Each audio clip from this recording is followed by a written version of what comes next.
আর London তো গোটা পৃথিবীর কেন্দ্র হিসাবেই বিবেচিত হয়। এখানে নানা আলাপ আলোচনা, রাজনৈতিক বৈঠক, অনেক কিছু সেখানে হয় বিভিন্ন দেশের। তো তিনি সেখানে গেছেন, সেখানকার বাণিজ্য মন্ত্রী তার সাথে দেখা করেছেন, সেখানকার নিরাপত্তা উপদেষ্টা ব্রিটেনের তিনি ডক্টর মোহাম্মদ ইউনূস সাহেবের সাথে দেখা করেছেন, এবং সেখানের নানা পার্লামেন্টারি বহু এমপিরা তার সাথে দেখা করেছেন। সেখানে নানা প্রশ্ন উত্তর পর্বে তিনি সেখানে কথা বলেছেন, এবং অনেক কথাই তিনি বলেছেন যেগুলো আমরা গণমাধ্যমে আমরা সেটি পেয়েছি। তো সুতরাং এটা হচ্ছে অপপ্রচারটা দেওয়া হচ্ছে নিজেদেরকে আড়াল করা, নিজেদেরকে মানে ঢাকা। সেখানে সাইফুজ্জামানের যে এতগুলো সম্পত্তি বাজেয়াপ্ত করলো সেখানকার গোয়েন্দা পুলিশ, তো এই বিষয়টা তো খুব বড় করে দেখালেন না যারা অপপ্রচার করছেন। এই ডক্টর ইউনূস সাহেবের মানে সফর নিয়ে যারা অপপ্রচার চালাচ্ছেন, এই সাইফুজ্জামান ছিল ভূমি প্রতিমন্ত্রী। তার যে কত বাড়ি, কত মিলিয়ন বিলিয়ন পাউন্ড সেখানে, এবং সেখানে সম্পদ করেছেন। ইতিমধ্যে 3টা বড় সম্পদ সেখানকার আইন শৃঙ্খলা বাহিনী সেটা জব্দ করেছে। এরপরে দুবাইও দুদক সেখানে করছে, এবং বহু প্রায় 700 জনের মতো বোধহয় আওয়ামী দোসরদের সয় সম্পত্তির সেখানে খোঁজ পাওয়া গেছে, সেগুলো তারা তদন্ত করছেন।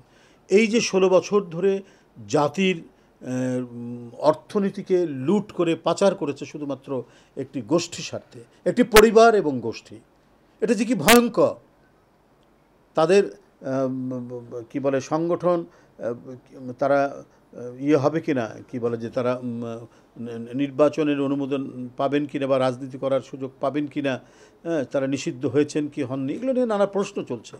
কিন্তু একটা প্রশ্ন আপনাদের মাধ্যমে যারা এই প্রশ্নগুলি করছেন তাদেরকে আমি করতে চাই, যারা এই যে জনগণের লুণ্ঠিত টাকা নিয়ে উপভোগ করছে পৃথিবীর বিভিন্ন নামি দামি রাজধানীগুলোতে, শহরগুলোতে, তো তাদের বিরুদ্ধে কী ধরনের শাস্তি নেওয়া উচিত এটা আপনারাই বলুন দেখি।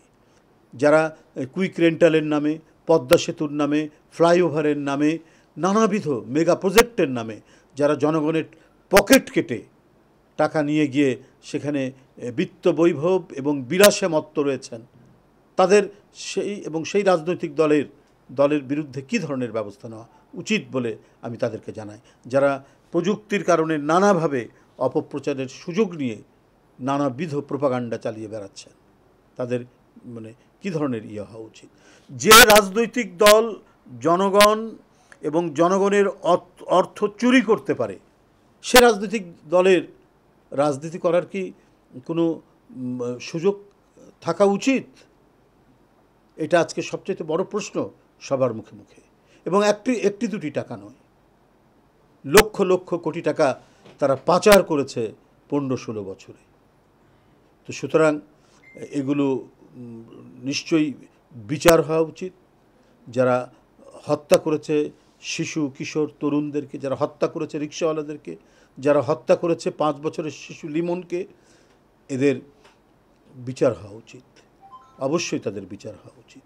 তো এই বিষয়গুলো আমার মনে হয় যে নানা বিষয় নিয়েই হয়তো সেখানে আলোচনা হতে পারে, আমি জানি না এজেন্ডা। মানুষ এগুলো ভাবছে যে কী কী বিষয় নিয়ে সেখানে ভারপ্রাপ্ত চেয়ারম্যান এবং প্রধান উপদেষ্টা সেটা আলোচনা হবে। আমরা গণমাধ্যমে যা দেখছি। তো আমার মনে হয় 2 ঘন্টার বৈঠক, নিঃসন্দেহে আরও অনেক কিছু সেখানে আলোচনা হতে পারে। পাশাপাশি আমার যে মানে বক্তব্য, যে আমি গতকালও বলেছি যে জনগণের নিরাপত্তা এবং জীবন রক্ষা এটা সরকারের প্রধান দায়িত্ব। আমি অন্তর্বর্তীকালীন সরকারের প্রতি আহ্বান জানিয়েছি। আমি দেখেছি তারা কিছু পদক্ষেপ নিয়েছেন, কিন্তু এটা আরও গুরুতর পদক্ষেপ নেওয়া উচিত